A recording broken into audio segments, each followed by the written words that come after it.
படம் ரொம்ப நல்லா இருந்துச்சு. பராசக்தி பேரே வந்து ஒரு மாசான டைட்டில் தான். 1952 சிவாஜி அவர்கள் நடிச்ச பராசக்தி வெளில வந்துச்சு.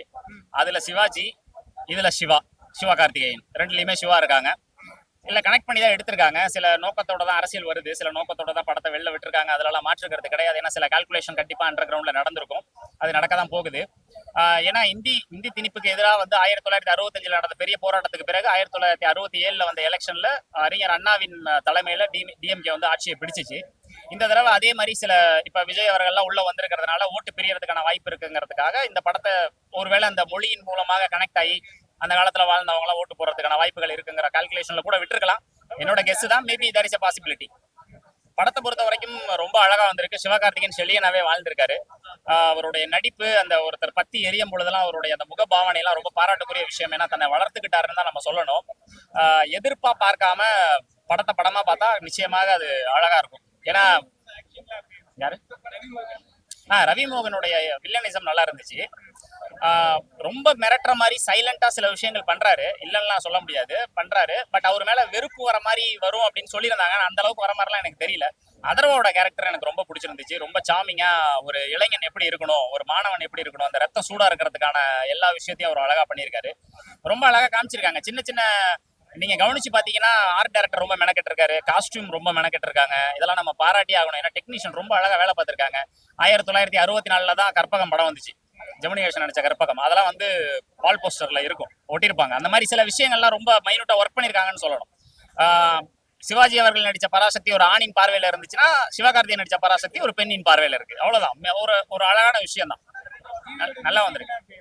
ஜிவி மியூசிக் நல்லா இருக்கு. கமர்ஷியலா சேர்க்கப்பட்டது தான்.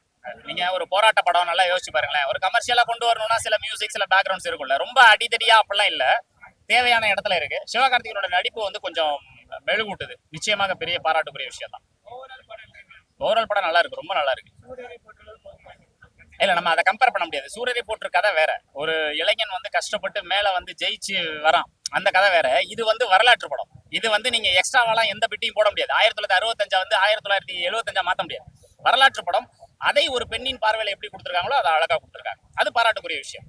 நல்லா இருந்துச்சு.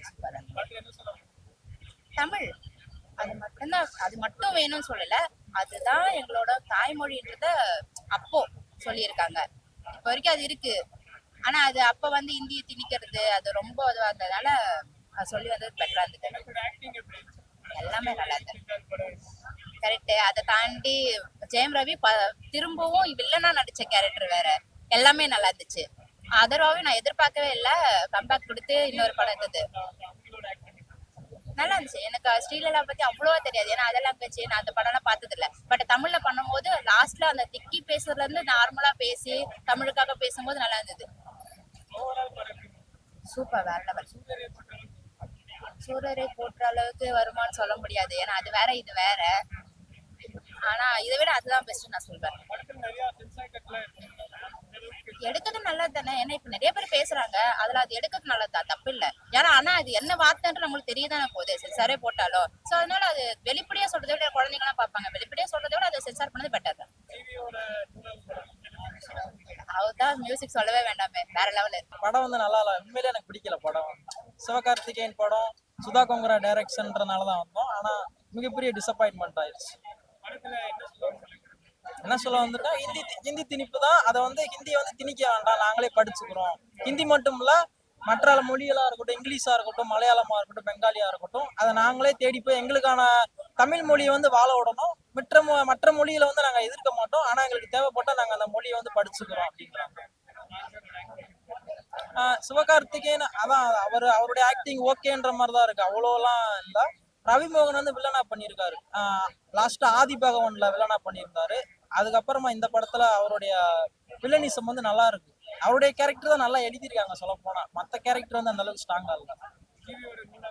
ஜிவியோட மியூசிக் வந்து அந்த அளவுக்கு இல்ல. படத்துல பேக்ரவுண்ட் ஸ்கோர்லாம் இருந்த மாதிரியே தெரியல. சாங்ஸ் அந்த அளவுக்கு சரியில்லை, கேட்கற மாதிரி இல்ல. சாங்ஸ் எதுவுமே ஒரு சாங் கூட படத்துல ஹிட் கிடையாது. ஓவராலா ஒரு ஒன் டைம் பார்க்கலாம். ஒரு 1000 கோடி அடிக்குமா ப்ரோ ஒரே பேச்சு? 1000 கோடிலாம் வராது, 100 கோடி வராது ஃபர்ஸ்ட், அதுக்கப்புறம் 1000க்கு போலாம். ப்ரோ ஓகே தான் ப்ரோ, சுமாராக தான் இருந்துச்சு. மேக்கிங் நல்லா இருந்துச்சு. பட் அவங்க சொல்ற விஷயம் அதெல்லாம் ரொம்ப பழசு, அவுடேட்டடு. அதெல்லாம் நிறைய மாத்திட்டாங்க. அதெல்லாம் எதுக்கு திரும்ப சொல்றாங்கன்னு தெரியல. பட் மேக்கிங் நல்லா இருக்கு, அவ்வளவுதான். அதான் ப்ரோ, அந்த ஹிந்தி திணிப்பு வந்துட்டு அப்பத்துல இருந்து இருந்துச்சு. இப்ப நிறைய மாத்திட்டாங்க, நிறைய அப்டேட் ஆயிடுச்சு. திரும்ப அதையே பிடிச்சி தொங்கிட்டு இருக்காங்களோ அந்த கான்செப்ட் அப்படின்ற மாதிரி இருக்கு. எல்லாரும் ஆக்டிங் சூப்பரா இருந்துச்சு. எஸ்கே ரவிமோகன் செம்மையா இருந்துச்சு. நம்ம வந்துட்டு அவரோட அந்த ஜாலி நேச்சர் அதெல்லாம் பார்த்துருப்போம் நிறைய படத்துல, கோமாளி அந்த மாதிரி படம்லாம். இதுல டக்குன்னு ஒரு வில்ல ரோல் பண்ணும்போது, ரொம்ப நாள் கழிச்சு ஒரு கேப் கழிச்சு பண்ணும்போது நல்லா பண்ணியிருக்காரு. நல்ல ஒர்க் அவுட் ஆயிருக்கு, செம்ம ஆக்டிங் அவருக்கு. பட் இந்த இந்த கான்செப்ட் எடுத்து பண்ணணுமா அவரு அப்படின்றது மட்டும்தான் ஒரு டவுட் எல்லாருக்குமே. மற்றபடி பெருசா இல்ல சொல்லிக்கிற மாதிரி எனக்கு இல்ல. நிறைய பேரும் அப்படிதான் சொல்லி நான் பார்த்தேன். பட் ஓகே, ஓரளவுக்கு டீசெண்டா இருந்துச்சு. ஒரு ஒன் டைம் வாட்சபிள், அவ்வளவுதான். அந்த மேக்கிங்காக அந்த டைரக்டரோட ப்ரீவியஸ் மூவிஸ் நம்ம பார்த்திருப்போம். ஸோ அந்த மேக்கிங் அளவுக்கு நல்லா பண்ணியிருக்காங்க. கான்செப்ட் தான் ரொம்ப அவுடேட்டடா இருக்கேன்னு உங்களுக்கு பார்க்கவே ஒரு ஆல்ரெடி தெரிஞ்ச விஷயம். அது தெரிஞ்ச விஷயத்தையே அப்படியே தான் காமிச்சிருக்காங்க. வேற ஒண்ணுமே பெருசா உங்களுக்கு ட்விஸ்ட் அண்ட் டர்ன்ஸ்லாம் இல்ல. ப்ரெடிக்டபிளா இருக்கு, உங்களால ரிலேட் பண்ணிக்க முடியாது. அண்ட் இந்த ஆர்ட் ஒர்க்லாம் பாத்தீங்கன்னு வச்சுக்கோங்களேன், சைட்ல வர ஆக்டர்ஸே அவங்களுக்கு நல்லா கொடுத்துருக்காங்க. அந்த காஸ்டியூமா இருக்கட்டும், அந்த மேனரிசம், அந்த 1950s பேசின மேனரிசம்லாம் கோ ஆக்டர்ஸ்க்கு நல்லா இருக்கு. மெயின் ஆக்டர்ஸ்லாம் இந்த காலகட்டத்துல நடிக்கிற மாதிரி இருக்கு. ஸோ அதெல்லாம் கொஞ்சம் சேஞ்ச் பண்ணிருக்கலாம், அவ்வளவுதான். மற்றபடி ஓகே தான், ஒன் டைம் வாட்சபிள். நல்லா இல்ல தலைவா, பெருசா எதிர்பார்த்துட்டு வந்தோம். ஆனா அந்த அளவுக்குலாம் ஒண்ணுமே இல்ல.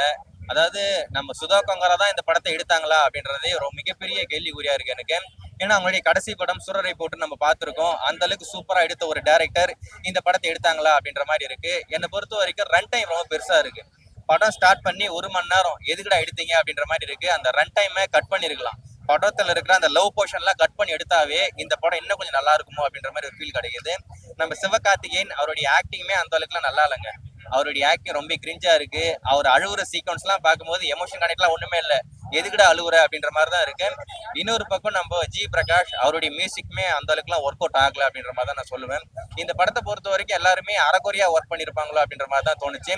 இன்னமும் நல்லா ஒர்க் பண்ணியிருந்தா நல்லா வர வேண்டிய ஒரு திரைப்படத்தை எல்லாரும் அவங்க இஷ்டத்துக்கு சொதப்பி ரொம்ப மொக்கையா தான் எடுத்து வச்சிருக்காங்க. சும்மா ஹிந்தி திணிப்பு பத்தி பேசுறேன்னு காட்டுறாங்க. பட் அந்த அளவுக்கு நமக்கு பெருசா தெரியல நமக்கு.